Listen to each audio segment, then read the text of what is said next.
Ok, salut à tous. Aujourd'hui, on va répondre aux questions encore une fois des abonnés qui m'ont posé des questions sur Instagram. Merci à ceux qui auront posé les questions. C'est parti, on va directement partir dans le vif du sujet avec la première question de 002UUY qui nous demande: se doucher sans filtre à eau, est-ce que ça abîme vraiment les cheveux sur le long terme? Alors, il faut savoir que l'eau du réseau, en fonction d'où tu habites, mais en vrai, la majorité du temps, quand même, l'eau du réseau, c'est un peu une catastrophe. Ça contient du fluor, du brome, de la chlorine, des métaux lourds, des microplastiques, des résidus médicamenteux, etc. Donc, pas que pour tes cheveux, mais pour ta peau et pour ta santé de manière générale, se doucher avec l'eau du réseau, c'est pas la meilleure chose à faire. Donc, investir dans un pommeau filtrant, ça peut être une bonne solution. Maintenant, si jamais c'est pas possible pour toi, le conseil que je te donnerais, c'est de te doucher moins régulièrement. Peut-être que tu n'as pas besoin de te doucher autant que ça. Si par exemple tu fais pas du sport quotidiennement, etc. Et quand tu te douches, fais un speedrun. Fais un speedrun de 10 secondes où tu t'asperges pendant 10 secondes, mais reste pas 5 minutes à danser et à chanter du Claude François, parce que tu vas encore plus te coûter la santé. Donc si jamais t'as pas de pommeau filtrant, douche-toi en vitesse pour pas trop absorber les conneries qu'il y a là-dedans. Deuxième question de Elias: comment prendre du muscle en étant skinny sans devenir un blot de sel durant le processus? Si t'es skinny et que t'as envie de prendre du muscle, alors déjà tu peux prendre du muscle déjà rien qu'en mangeant de la viande, beaucoup de protéines animales crues, de la viande crue, des œufs crus, du lait cru. Au bout d'un moment il y aura une limite, et pour prendre du muscle de manière optimale, il faut créer un stimulus, forcément, un stimulus physique, que ce soit de la musculation, que ce soit de l'escalade, que ce soit un sport de combat, que ce soit du sprint, peu importe le sport. Forcément la musculation et l'hypertrophie sera le plus intéressant pour prendre du muscle, évidemment, c'est parce que c'est l'objectif, mais tu peux le faire avec tous les sports. Parce qu'ensuite ton appétit va augmenter, tu vas manger plus de viande et ta masse musculaire va augmenter de manière assez logique. Maintenant, comment ne pas être un blot sel, comme tu dis? Tu deviens un blot sel uniquement si tu es en mauvaise santé. Donc si tu manges des produits animaux crus en majorité, tu n'auras pas de problème. C'est si tu manges beaucoup de glucides, surtout beaucoup d'amidon, que là il y aura des soucis, parce que tu vas créer beaucoup de rétention d'eau de manière extracellulaire. Et donc c'est pour ça que la plupart des go muscu, quand ils font des prises de masse, qu'ils essayent de prendre du muscle, ils mangent beaucoup de riz, de pâtes, etc. Et ils se retrouvent très gonflés au niveau du visage. Donc clairement la solution, c'est juste de manger beaucoup de viande, d'œufs et de lait. Mais il ne faut pas se forcer à le manger en fait. C'est pour ça que je dis qu'il faut créer un stimulus. Par exemple, moi, si je m'entraîne pas une journée, 500-700 grammes de viande, ça va me caler suffisamment, tu vois. Là où si je fais une séance de 2 heures des jambes, par exemple, il va me falloir 1 kilo de viande, tu vois. Donc, faut pas se forcer à manger, il faut manger à ta faim. Et si ton corps a besoin de prendre du muscle, la faim va augmenter et ça va se faire naturellement. Troisième question de Noah: possible d'améliorer la structure osseuse du visage à l'âge adulte? Je pense que c'est possible. Je pense que la meilleure manière de faire ça, honnêtement, c'est d'imiter la chasse. C'est-à-dire de faire de l'activité physique, donc beaucoup de marche, du sprint et de la course de moyenne durée, de lancer des choses, des objets. Alors pour l'instant on parle pas encore de la structure osseuse du visage, mais ça va venir. Mais le fait de faire ça, en fait, déjà, le fait de faire ces activités-là physiques, ça va créer une bonne posture du corps. Idéalement tu veux faire tout ça pieds nus, donc marcher pieds nus, sprinter pieds nus, etc. Ça va améliorer la posture de tes pieds, de ton bassin, et donc de ta tête, et donc potentiellement ça va permettre d'avoir une bonne position de la langue sur ton palais, et donc de respirer correctement. Et on sait très bien que le fait de respirer par le nez de manière correcte permet d'avoir une meilleure structure osseuse, ou en tout cas pas forcément une meilleure masse osseuse, mais une meilleure structure. En tout cas, oui, tu auras une meilleure définition de la mâchoire grâce à cette habitude-là de marche, de course, de sprint. Forcément pieds nus, ce sera le mieux. Lancer des objets, donc faire du sport de manière générale, en fait. Maintenant, qu'est-ce que tu vas faire dans une chasse? Tu vas aussi déchirer de la viande. Donc déchirer de la viande, ça crée un stimulus au niveau de la mâchoire, surtout au niveau des dents de devant. et tu vas mâcher, tu vas beaucoup mâcher. Et ensuite, donc là, on a créé un stimulus grâce à la chasse, et ce stimulus-là, il va être récompensé par de la nourriture qui est la viande, qui est très riche en nutriments et qui va permettre d'améliorer la structure osseuse du visage. Donc en fait, améliorer la structure osseuse du visage, tu vois tous ces exercices de Lux Maxer, etc. Alors que la meilleure manière d'améliorer cette structure osseuse-là du visage, c'est d'imiter la chasse en fait. Donc tu peux le faire via des activités physiques, tu peux le faire aussi, le fait de déchirer la viande, tu peux le faire avec de la viande très dure à déchirer justement, mais tu peux aussi le faire avec des exercices du cou, parce que le cou est très très lié à ta mâchoire. Hein. Donc faire par exemple des extensions de nuque en ayant une serviette que tu mords et que tu as un poids en bas, ça peut beaucoup améliorer la mâchoire, ta mâchoire. Et si ensuite tu manges correctement, la structure osseuse va en découler et tu seras beaucoup plus défini au niveau du visage, au niveau des masséters et la projection en avant et également sera meilleure. Après, je pense que il y a peut-être certaines personnes qui nécessitent une chirurgie, honnêtement.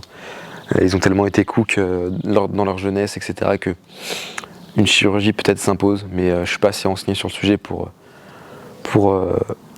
recommander ces choses-là. Quatrième question de Cédric. Possible de modifier la composition structurale des os faciaux? Bon je viens d'en parler, donc pas nécessaire d'y revenir. Basile, est-ce que la toxicité impacte l'odeur corporelle? Oui, elle va impacter l'odeur corporelle parce que tu vas transpirer, donc quand tu transpires, la transpiration est produite par du plasma sanguin, donc si ton plasma sanguin est toxique, contient des toxines, ça va puer. Pareil, si tu urines, si tu es toxique et que tu urines, ton urine va puer. Pareil pour tes selles.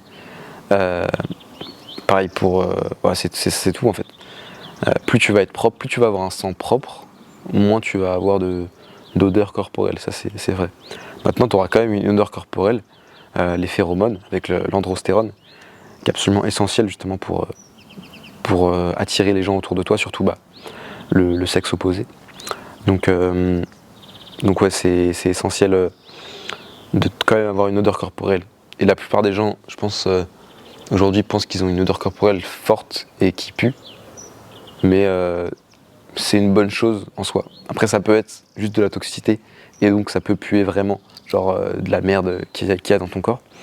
Mais voilà, il faut pas trop se prendre la tête avec ça non plus. Donc comment en tant qu'adolescent maximiser l'adolescence au maximum? Donc je pense qu'au lieu de dire maximiser l'adolescence, il voulait dire maximiser la croissance. Pour maximiser la croissance, en fait, il faut faire exactement la même chose que pour maximiser tout le reste. C'est-à-dire maximiser sa santé. Donc manger beaucoup de produits animaux crus, de la viande bien grasse, du lait, des œufs, des produits de la mer, du poisson, des fruits de saison si jamais, et de l'activité physique, être beaucoup en mouvement, encore une fois, parce que la croissance c'est bien, mais encore une fois tu vas créer des adaptations que si tu crées un stimulus. Donc si en tant qu'adolescent tu restes de 8h à 18h au collège à ne rien faire, ton corps il va peut-être pas croître aussi bien que s'il était dans la nature en train de suivre sa famille, en train de chasser une biche ou en train de s'amuser tout simplement à juste bouger son corps, parce que on est fait pour ça, pour bouger notre corps régulièrement.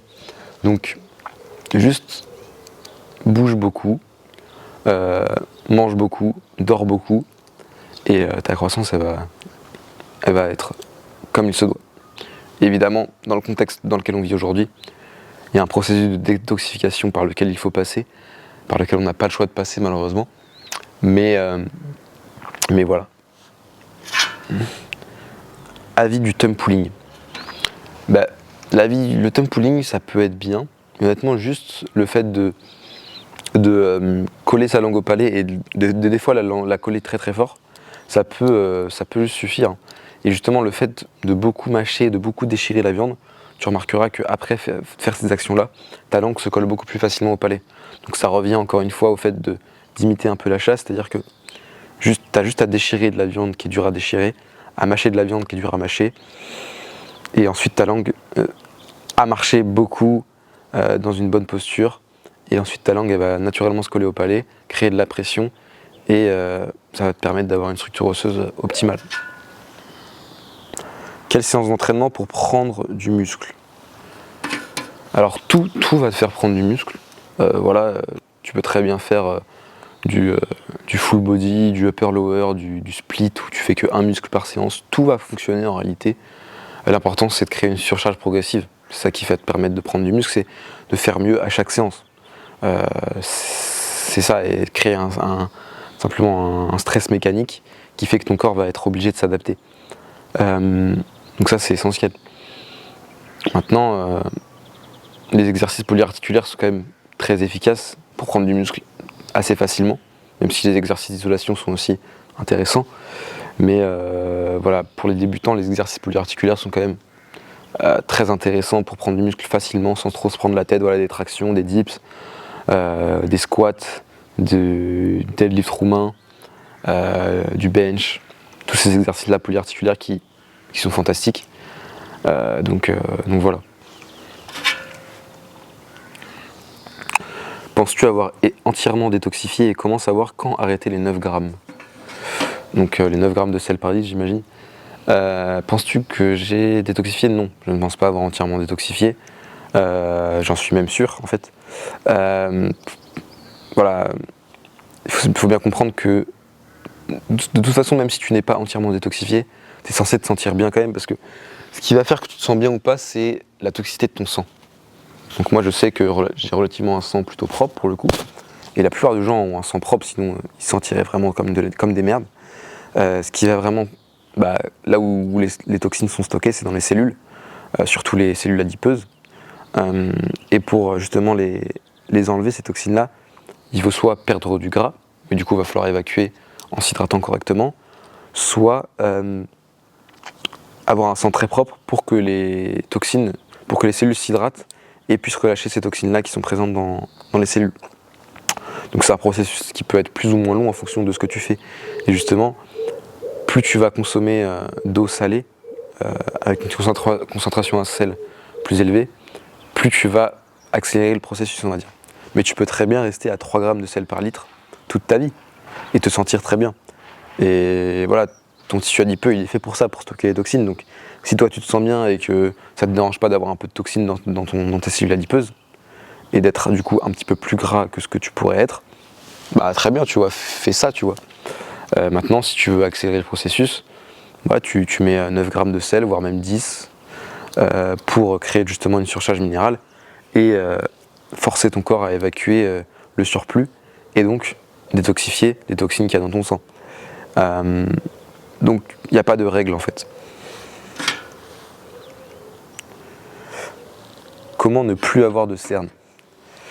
Les cernes c'est causé par un mauvais sommeil, et un mauvais sommeil c'est causé par une mauvaise alimentation et une toxicité de manière générale.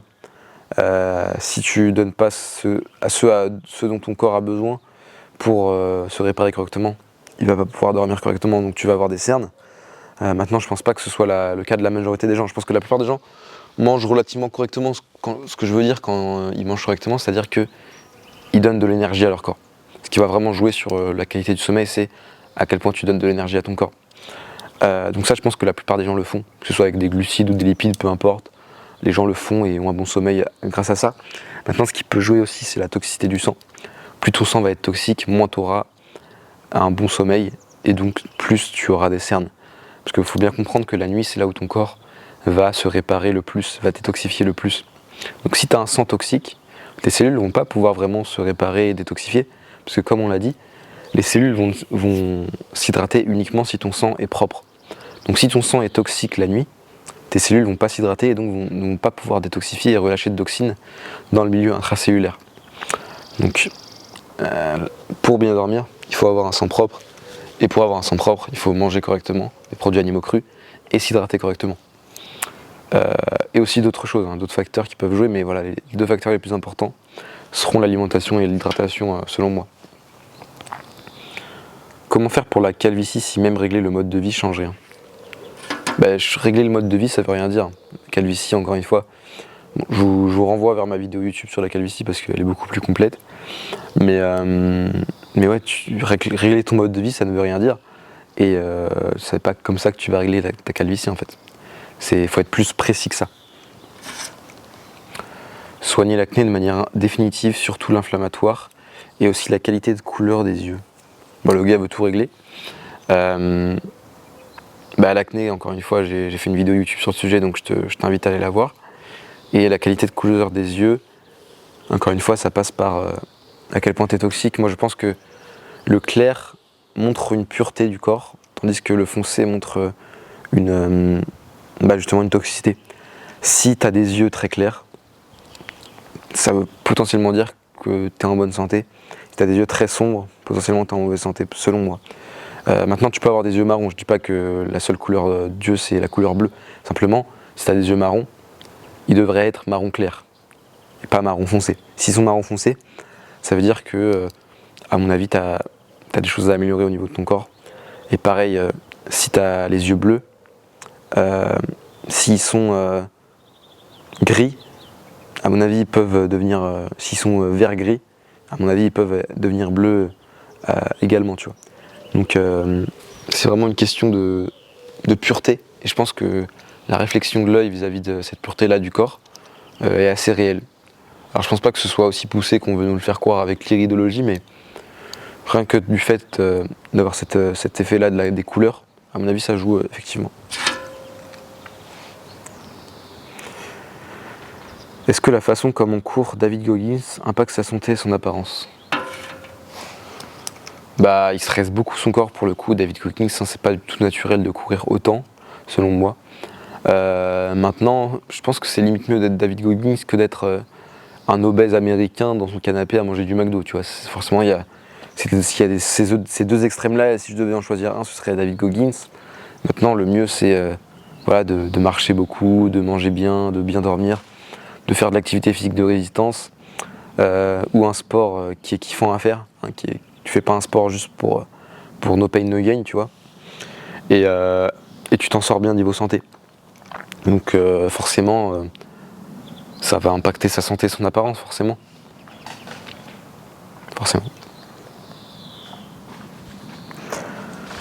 Le lait cru fait sortir de cétose, si oui, à quelle dose? Le lait cru fait pas sortir de cétose, selon moi.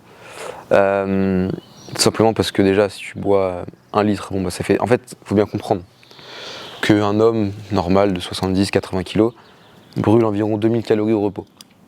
Donc 2000 calories au repos, si tu manges 50 grammes si tu manges 1 litre de lait, si tu bois 1 litre de lait, tu as environ 50 grammes de lactose, ce qui correspond à, on va dire, 200 calories, en supposant que c'est le cas. Donc si tu bois 1 litre de lait dans la journée, tu brûles 200 calories via ce lactose-là, il te reste 1800 calories à brûler, donc ton corps, il va pas magiquement utiliser les glucides, il va pas tourner aux glucides pour brûler ces calories-là, il va continuer de brûler ses graisses, ou les graisses que tu lui donnes dans ton alimentation.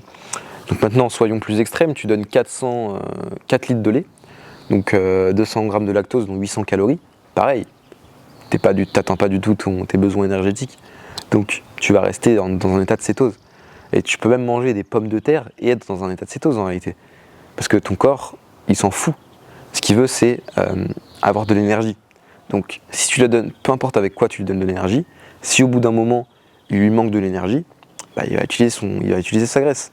Après, comme je le dis, plus tu vas manger de glucides, plus ton corps va avoir du mal à oxyder les graisses. Parce qu'il aura moins de mitochondries actives, plus de canaux GLUT4 dans les membranes cellulaires, il sera plus compliqué pour ton corps d'oxyder les graisses. Mais il va quand même le faire, parce qu'il sera obligé de le faire. Donc en fait, quand est-ce que tu sors vraiment de cétose? Tu sors vraiment de cétose quand tu es dans un surplus calorique, surplus énergétique, via les glucides. Mais autrement, tu seras toujours en état de cétose. Genre par exemple, si tu manges 1800 calories de glucides et que tu brûles 3000 calories, oui, tu vas pas être en cétose parce que tu vas brûler 1800 calories, mais il y a un moment dans la journée où forcément les 1200 calories, il va falloir les brûler quelque part. Donc soit c'est via les lipides que tu apportes dans ton alimentation, soit c'est via ta propre casse corporelle. Donc ça, faut bien le comprendre. Mais le lait cru, c'est pas du tout pareil que des amidons. Le lactose, alors honnêtement, je ne sais pas. Je suis un peu dubitatif sur ce sujet-là. En tout cas, qu'il soit assimilé ou pas en tant que glucose, je suis convaincu que c'est bien meilleur pour la santé que des amidons, comme du riz, des pâtes, des pommes de terre. En tout cas, de par mon expérience, quand je bois du lait, même avant, ça m'arrivait de boire 4 litres de lait, voire plus par jour. J'avais un visage très affiné malgré tout, alors que quand je mangeais justement 1 kilo de pommes de terre qui correspond à la même quantité de glucides, directement je voyais de la rétention d'eau assez rapidement. Donc, Et voilà. Et je pense que le lactose, voilà, quand tu bois beaucoup de lait, tu te rends compte que tes selles sont très pâles. Et à mon avis, c'est juste le lactose qui n'est pas digéré en fait. Il y a aussi de ça. Quand tu as assez d'enzymes lactase, ton corps juste te dit en fait ce lactose il me sert à rien, il m'apporte pas beaucoup d'énergie. Moi c'est le gras que je veux qui m'intéresse dans le lait, c'est pas forcément le lactose. Le lactose j'en ai un peu rien à faire. Ma ressource d'énergie c'est le gras. Donc voilà, on va juste utiliser le gras pour produire de l'énergie. Donc faut pas se prendre la tête avec le lait. Bois du lait autant que tu veux, tu seras en bonne santé. Voilà. Il faut pas trop se prendre la tête avec la cétose non plus. On s'en fout en fait. Ce qu'on veut c'est être en bonne santé et manger ce qu'il faut qu'on mange. Et ce qu'il faut qu'on mange c'est des produits animaux. Le lait c'est un produit animal, point à la lettre, point à la ligne. Il n'y a pas besoin de se prendre plus la tête que ça. Donc voilà les gars, c'était tout pour cette vidéo, j'espère que ça vous aura plu. N'hésitez pas à mettre un petit pouce bleu, à mettre un petit commentaire pour l'algorithme. Voilà. Si vous souhaitez un accompagnement avec moi, n'hésitez pas à réserver un appel coaching dans la description, totalement gratuit. Ça me fera très plaisir de converser avec vous. Si vous voulez me soutenir financièrement et avoir quand même beaucoup de valeur ajoutée, je vous invite à rejoindre la communauté School qui coûte 33 €, où vous avez 4 heures de vidéos guides sur tous ces sujets-là dont je viens d'évoquer et bien plus, des appels hebdomadaires et des articles détaillés de ma part qui sont postés plusieurs fois par semaine. Donc si ça vous intéresse, le lien est également dans la description. Moi je vous souhaite une bonne journée et salut.